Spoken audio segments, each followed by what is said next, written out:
Hey everybody, this is the Sliders Review, and I'm here today to talk to you about Martin Scorsese's hit piece that he has on comic book movies and why I think he literally needs to shut the F up. With all due respect, of course. So, it's been a good while since Martin went on his hit piece on comic book movies. And that always rubbed me wrong. You know what I'm saying? Because I love comic book movies and stuff like that. And so, I never talked about it because, one, I just didn't feel like it. And two, I've been busy in October. But I wanted to get my thoughts on it. I don't care if anybody hears me or not. I don't care if people agree with me or not. I don't care who watched this video or not. I'm gonna have my say regardless. I know my channel is crappy. It's not like my other YouTube channels and stuff that do a whole lot better. But I'm still gonna say whatever it is I want to say. Ain't nobody gonna stop me. And so it really bothered me when he just lashed out at superhero movies. Basically, to gist it up, he's talking about how there's way too many superhero movies, and sooner or later, that's all people gonna think exist, and there's gonna be a lack of real cinema. Basically, he says superhero movies lack relevancy, they lack mystery, and they don't have a genuine, profound emotional danger and stuff. And you know what? He does not know what he's talking about. You want to know something? He says he does not hate comic book movies because he likes Sam Raimi's Spider-Man trilogy. Now, Sam Raimi's Spider-Man trilogy was extremely good. It's back when, well, technically there wasn't really Marvel, it was Sony, but still it's Marvel property. It's back when Marvel was really cooking up something well. Sam Raimi knows how to create movies. He knows how to create characters. He knows how to place them in whatever type of environmental setting he can to get the best that he can, and he will get the best performance out of whoever he has to, whether it's the Evil Dead movies and stuff like that, or whether he's producing something like Legend of the Seeker, Hercules, Xena, Cleopatra 2929, whatever, you know what I'm saying? He has his eye on the ball. And so I understand why he likes those movies. But you want to know something? I bet you anything, Martin hasn't watched a superhero movie in forever. I bet you anything he probably sees the trailers. He'll probably watch a clip or two on YouTube if he knows how to use it. And he probably just hears people talking about these movies or complaining about them.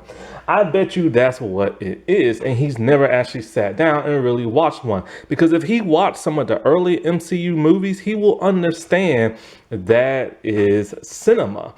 They go through layers, the characters will. I will get to Iron Man in a second and Captain America next.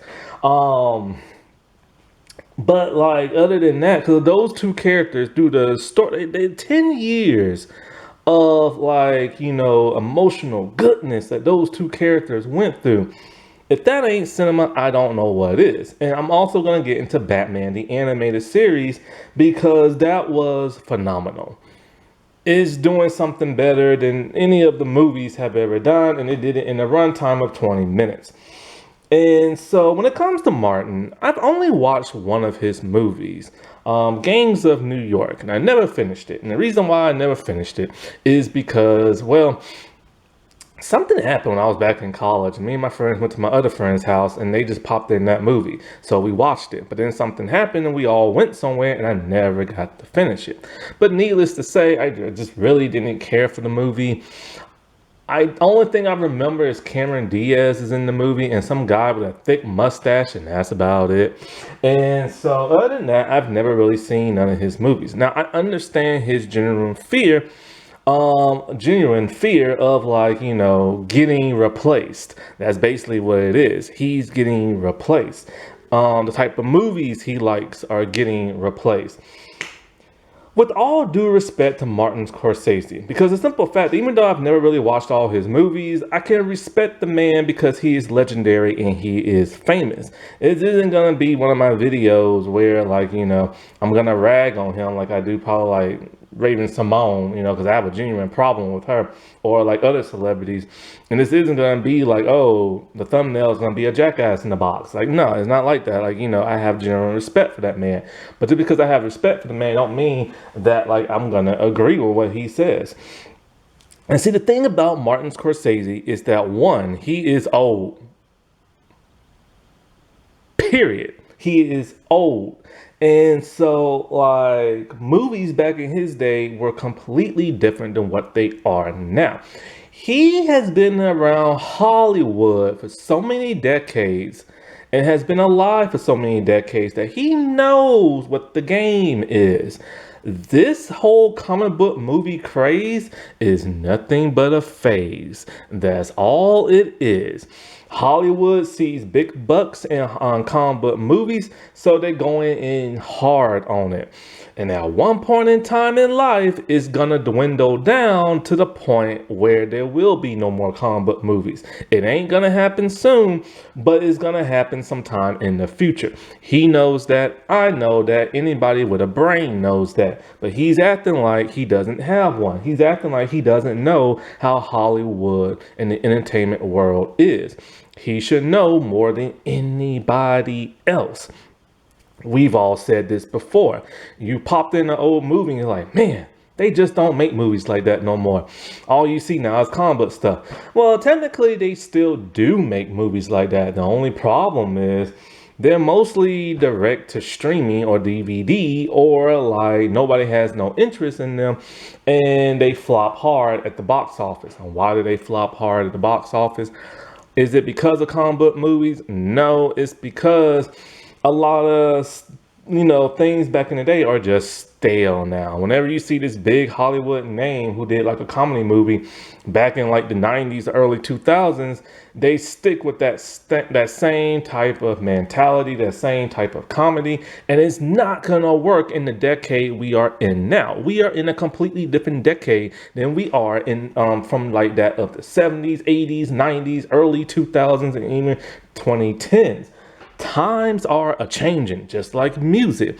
You have somebody like it really baffled me a couple of years back when Christina Aguilera, Britney Spears, Mariah Carey, they all had their little comeback, and it just flopped. And I'm just kind of like, whoa, they're legendary. Like, how did they not have a comeback and everything? And it's because music changes every 5 years or so.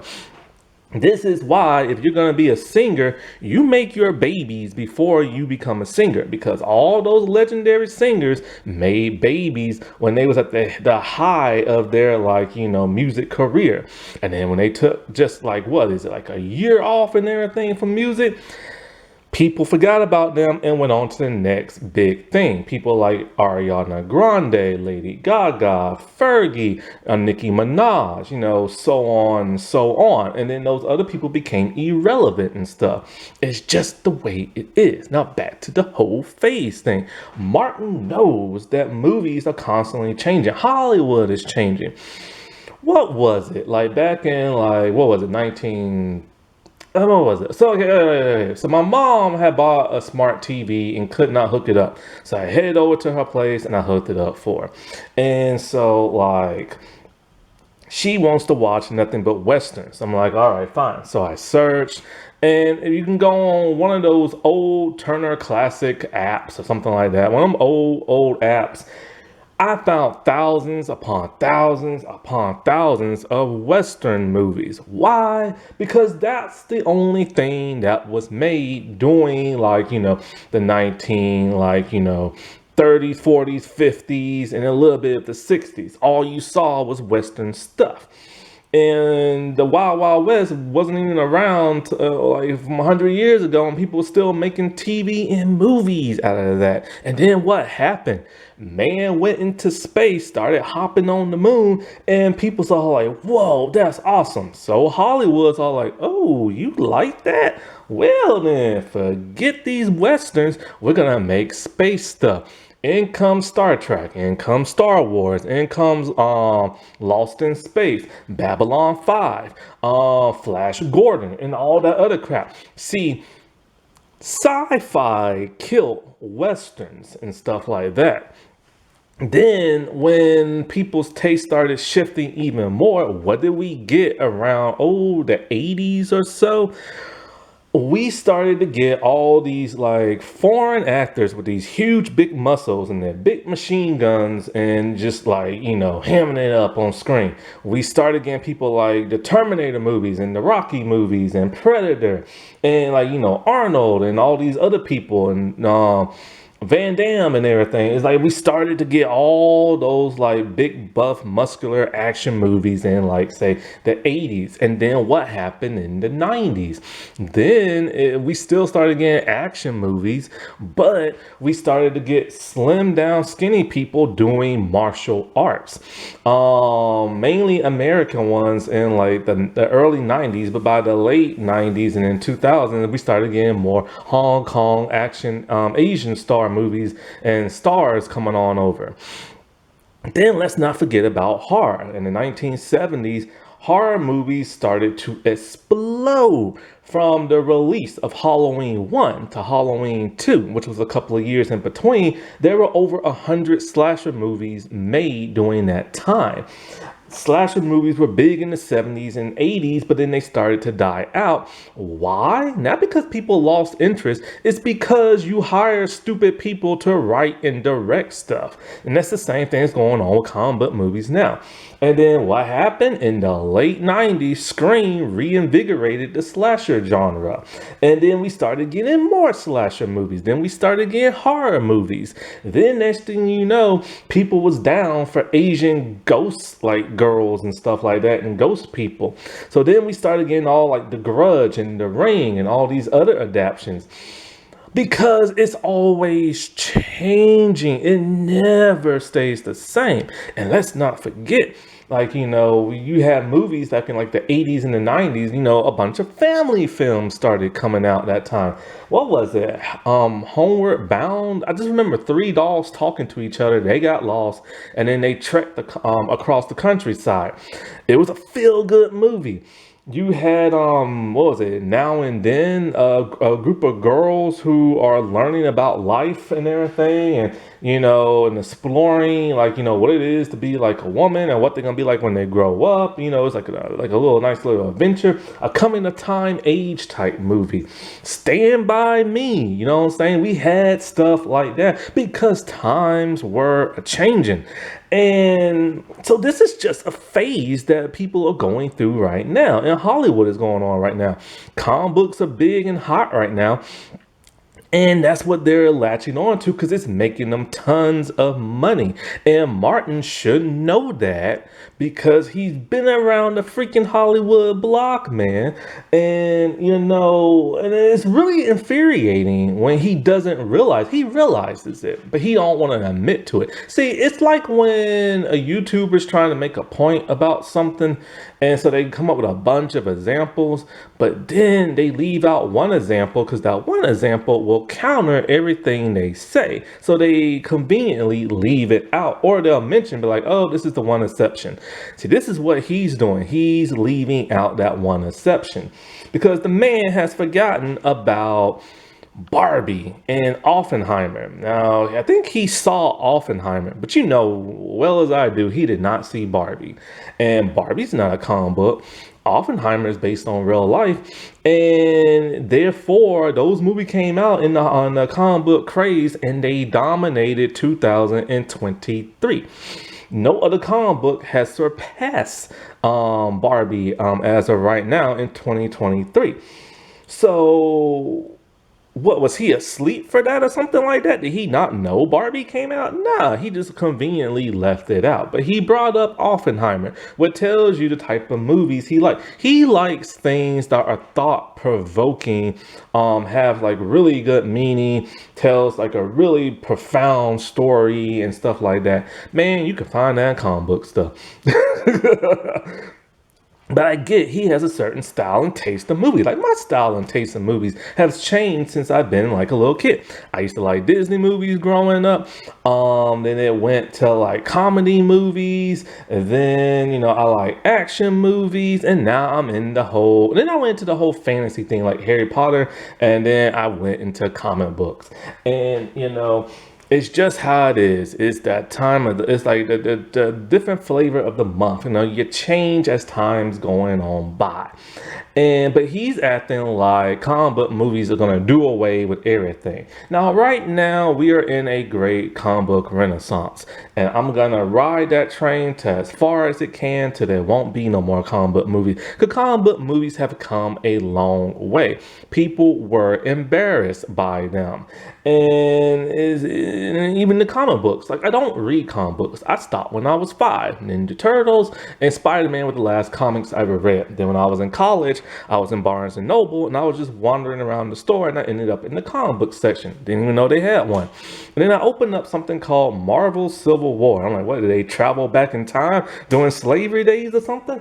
But then I saw the most beautiful thing I've ever seen, the Iron Spider suit. And I'm still mad the MCU did not give us a proper Iron Spider suit, but gave us his regular colors. But anyways, I don't read comic books, but I'm glad we're in this renaissance because, like, it's gonna stop one day. And when it does, it's gonna suck. But you gotta, like, you know, get your train ticket and hop on that train for as long as you can, because one day it just ain't gonna be there. Stan Lee said himself when he was, like, you know, making comics, he would go to these big parties and he didn't tell people what his job was. He didn't want nobody to know he was in comic book making because he said it was embarrassing. People made fun of him because of that. And thank God the man lived as long as he did to see comic book movies flourish. And he became proud of those comic books and stuff, you know. And, you know, why can't us nerds have what we want? Like, you know, you can have your historical movie that's 3 freaking hours long. Seriously, if you can't chop your movie down to 90 or 120 minutes, you don't need to make a movie. And so, like, because when it bombs, you wasted all that time and all that money and all that, like, everything. But, like, why can't us nerds just have what we want? We want comic book stuff, you know what I'm saying? Like, I grew up as a kid and teenager watching comic book television shows, thinking they was the coolest thing ever. All these heroic people, and then, like, you know, getting to see them on the big screen for the first time was like, whoa, man. Because, I mean, you know, the X-Men deals with prejudice. And that is so profound. And it's in the comic book of all things. And then it's in the cartoons and it's in the movies. So it's just not a bunch of people running around in costume blasting each other and punching each other. It's a lot more thought-provoking than that. But you know who Martin sounds like? Martin sounds like all these toxic people on YouTube right now talking about how the white man's getting replaced by the woke and there's wokeness everywhere and like soon there will be no white people on TV. He sounds like one of them. He's just not sounding like a racist bigot. But he has fallen down that proverbial rabbit hole of sounding like those people and stuff. And Christopher Nolan is a hypocrite. No, seriously, he is. Now all these other big name directors like Quentin Tarantino, Christopher Nolan are now hopping on like Martin Scorsese's like, you know, hit piece on comic book movies. They're jumping on that wagon train like dissing comic book movies. And Quentin Tarantino of all people should not be dissing comic book movies.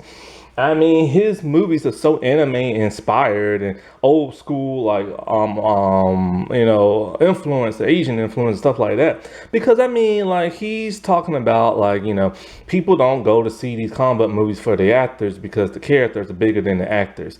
And then Chris Evans chimed in and said he's right. Well, you know something, Chris Evans? When you stop making movies that flop and bomb, maybe people will come and see you in the movie instead of the character you play. With all due respect. And, you know, when it comes to Quentin, I could care less about that dude. I think he's crazy in the head, manic. I believe he projects his own personalities onto all his characters, which a lot of his characters are either hateful, bigots, racist, misogynist, and all kind of I just think he's nuts. Anyway, but Christopher Nolan is a director I actually respect. The only movies of his I've ever seen are the Dark Knight trilogy and Momentum. Why did I see Momentum and why did I think it's a good movie? Oh, Memento, I think that's what it's called, Memento, is because I was forced to see it. When I was in college, I took a philosophy class, and my teacher told the entire class there are 2 movies you have to see in order to pass this class. because we're going to be talking about it. It's Memento, and it is The Matrix. So I headed out to Blockbuster, that's how old I am, and I went to go rent those movies. And I watched them, and I already love The Matrix, but but Memento, I really, really enjoy. It's a really good movie. And Christopher Nolan is a man with true vision. And he's a person who doesn't want to use CGI goopity goop. He's an old school film director. And I remember when the Dark Knight trilogies came out, my friend told me at that time that, like, he doesn't like doing sequels to stuff, which apparently he changed his mind, because when he did his other movies, there was one sequel after another. But anyway, he is a hypocrite in my opinion. I can respect him, but dude, you are a hypocrite. First things first, I do not like it when people say they hate comic books, they hate comic book movies, but then they go and make one. And that's what he did. He said he didn't like comic book movies until one changed his mind. And then he decided to do the Dark Knight thing because, like, he as we all know, he made it realistic. He erased all the like supernatural stuff, the silliness, and all this other crap, and he made it very grounded and very realistic. It worked perfectly for the second movie, a little bit for the first, but and not so much for the third. Because the thing about the second movie, he had two villains that are actual humans with no powers.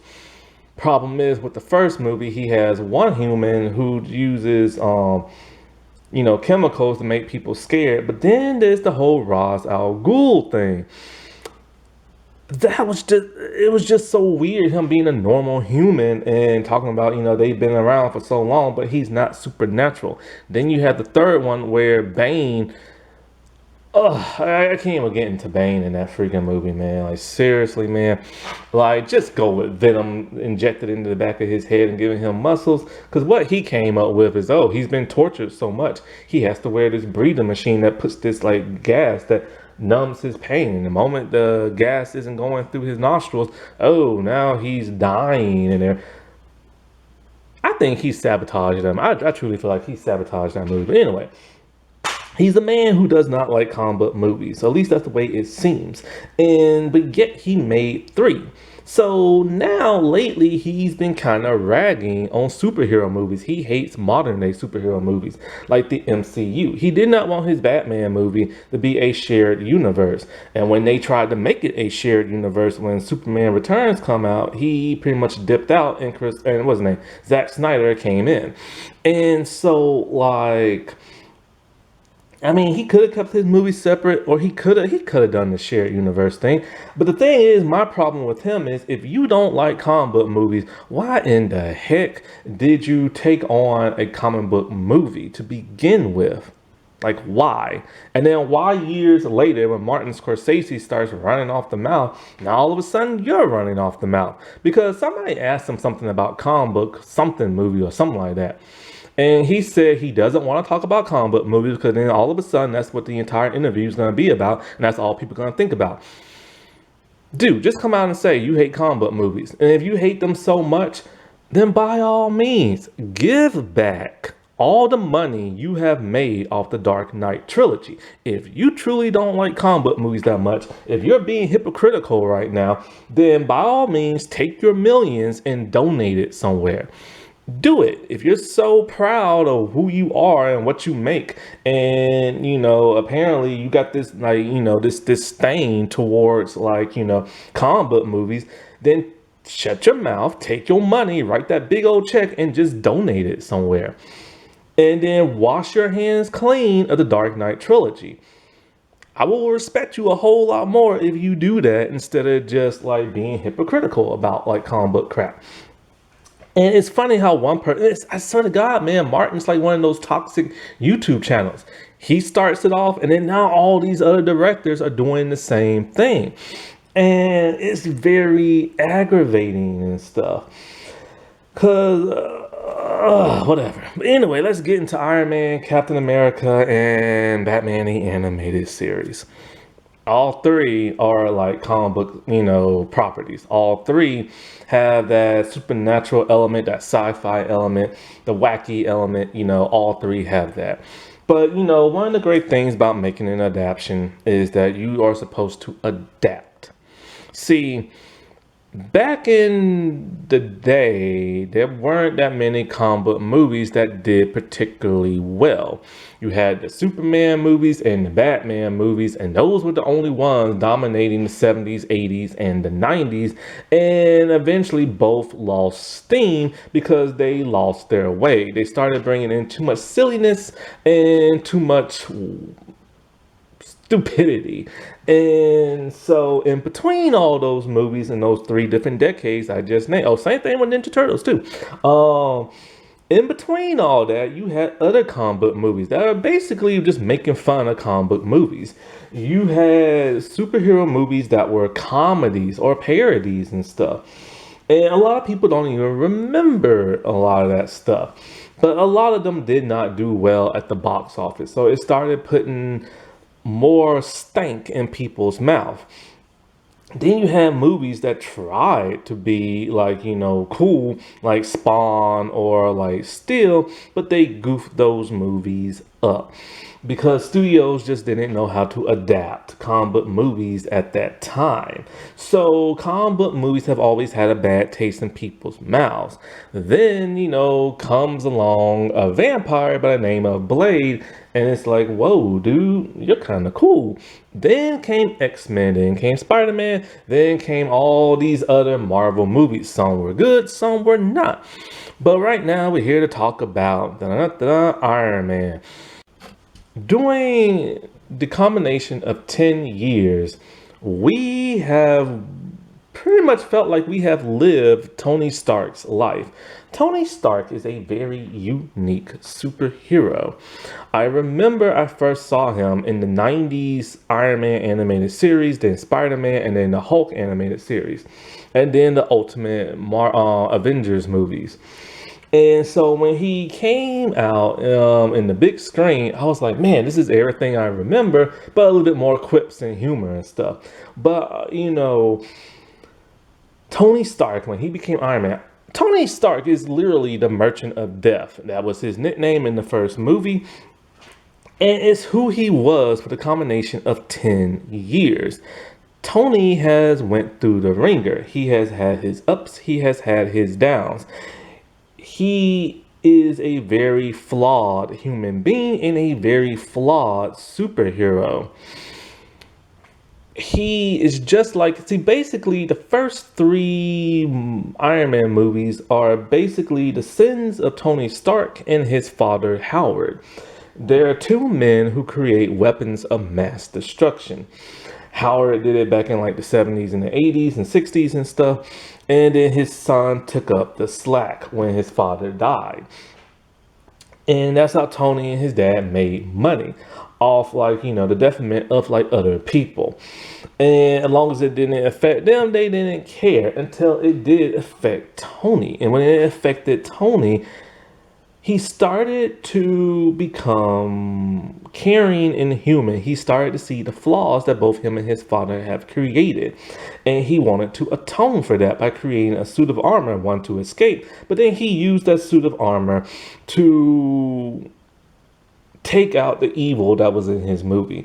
Not only that, but he told everybody he was going to stop making weapons of mass destruction, which he kind of did. He no longer made missiles and weapons defense weapons and stuff like that for the military. Now instead he was still making weapons of destruction, just the kind you put on. He was making armored suits that only he got to wear, and sometimes Rhodey, but mostly just him. So he felt like he could contain the violence in himself. Problem is, everybody tried to be like him, and there were people who had vendettas against him. Because Tony, just like his father, is a person who ends up pissing folks off. And when they end up pissing people off really bad, they want real revenge, world-destroying type of revenge. And so throughout the course of those three movies, Tony basically tried to redeem himself by ironing out the flaws in his character. He was arrogant, he was self-absorbed, he was misogynistic, he was very arrogant, and then he became much more of an understanding kind of man. he started to see the world for what it was, and he started to see people for who they were and everything. And like, ooh, I'm getting tired. I've been talking for a long time. I'm pretty sure I've said all this in other videos and stuff, but basically, he went through an emotional roller coaster from dying to becoming an alcoholic to people duplicating his armor technology, which they kind of fumbled that second move with the armor wars, but hey, whatever. And then like this terrorist dude just wanting to attack him only for like, the military really be like responsible in his own government. Then you have like, him trying to join this big superhero group only for the person who tried to recruit him be all like, yo man, you just ain't ready. Like, there's something just ain't right with you. You're just not reliable. And so he tried to prove himself that he could be and got to be the leader of that team, only to spy on the people who very well recruited him. Then as time went on, he started appearing in other people's movies. His trilogy was over, but he was still a big presence in the Marvel universe, and he was still messing up, still creating weapons of mass destruction, and people having to pay the cost for that. With every new villain that comes up or every new superhero, he has an armor for that to take their behinds out. But those armors are extremely powerful. And let's not forget about the whole arc reactor thing, something his father conceived of but didn't have the technology to make. So Tony made it, and everybody wanted a piece of the arc reactor. After dooming people and all that, he started using his technology to benefit and help people. The arc reactor could literally power an entire city and everything, or a state. And you saw him underwater in the Avengers movies trying to help people out and crap like that. But like I said before, in all those other movies he appeared in, he still messed up. He still put people's lives in danger. He recruited Peter Parker, who was a newly found Spider-Man, and put Spider-Man in some of the most dangerous situations ever, to where he had to fight aliens, to go on alien planets, but he always kept a watchful eye on him. But he enhanced that dude's suit like 3 times, and with each time, Peter literally got himself killed. And it was even to the point where Iron Man realized, look, man, you don't need this armor. You don't need this suit. It's too much for you. You're just like, I told you, you ain't allowed to do nothing unless I supervise you. Being that mentor father figure, because he realized he screwed up.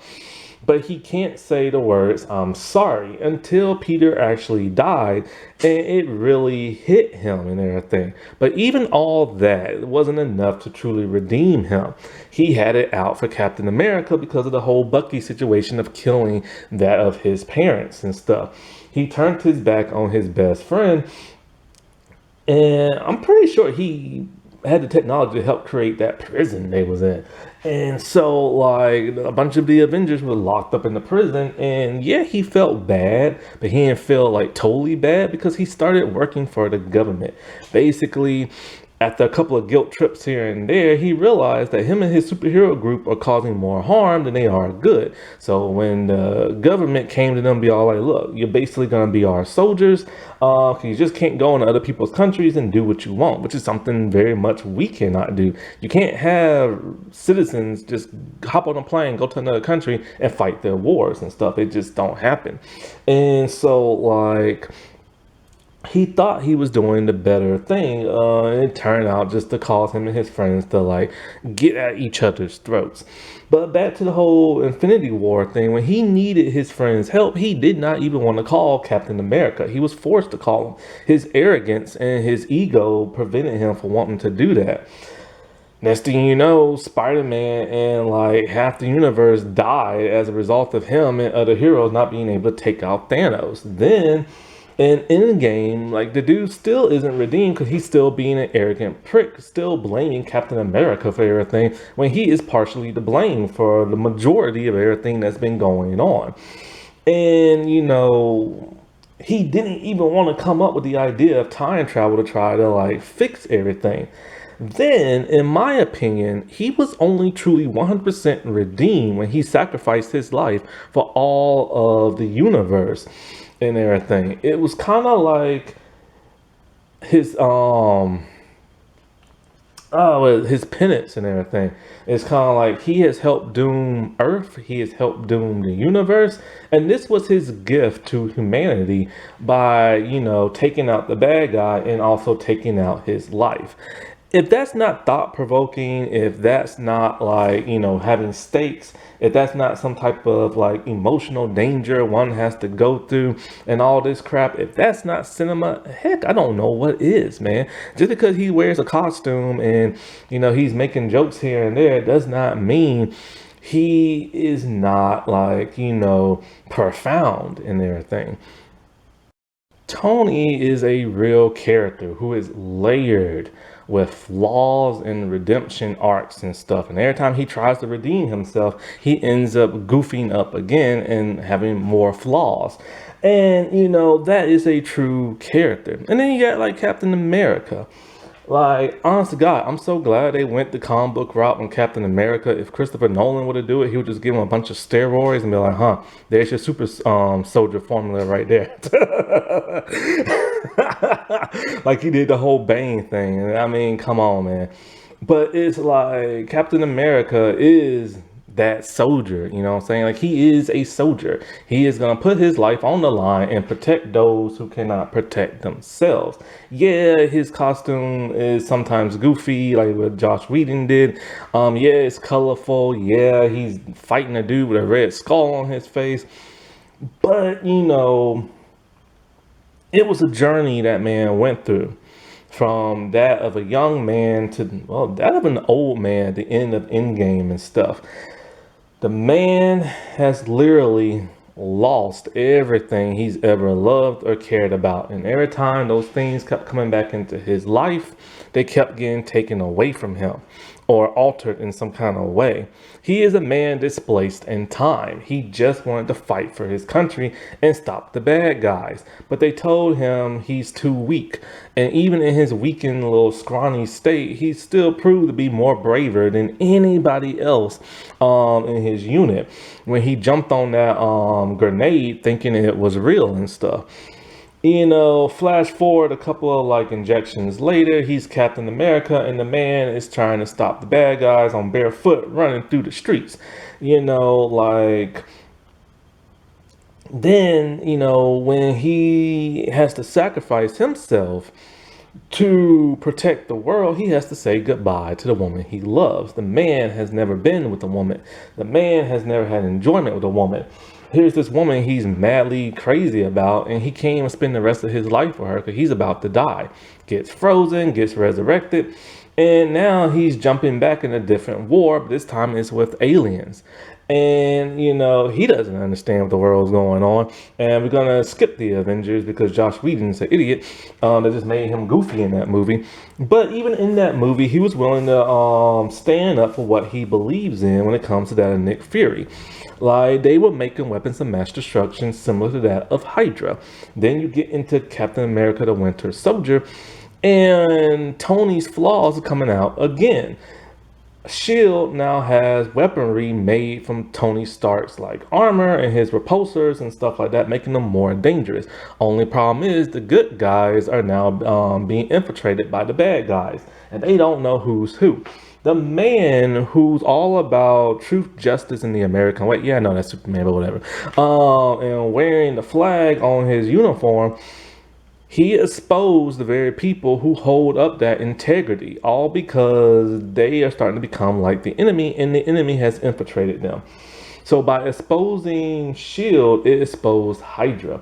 And he was willing to do all that just to make sure America never lost its way. Then, you get into like all these Avengers movies, and he is a man once again lost. The woman he loves had Alzheimer's and she died. His best friend turned out to be alive and a murderer. And That is an emotional roller coaster right there, if like nothing else. Then you slap him into the Avengers movies, and he has to save the universe and stuff. And he's trying to do the best he can. He even went up against an entire army of aliens by himself, battered and bruised with a broken shield. And he was willing to fight those people. He knew he was gonna die, but he didn't care. He's a soldier. And in my opinion, if that mess ain't cinema, then what the heck is? You know what I'm saying?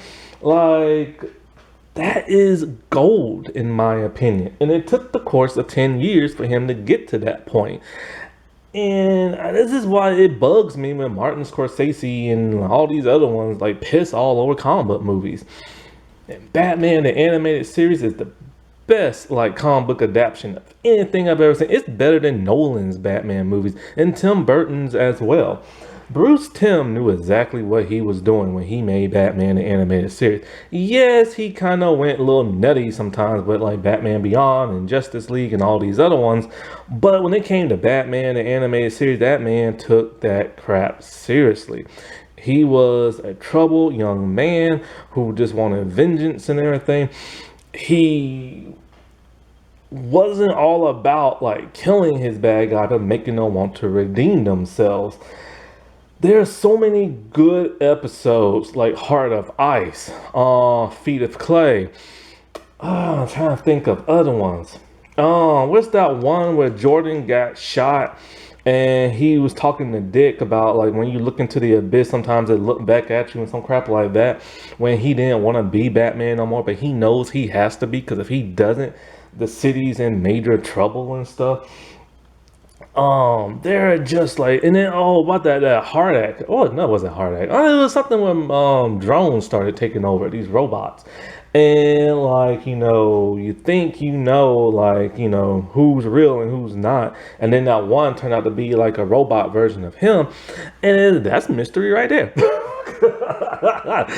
And he took in all these like orphans and everything, and he put them on a path, but he put them on a dangerous path. And whatever you think of comic book stuff, you gotta admit this is way better than Titans ever was, the live action show.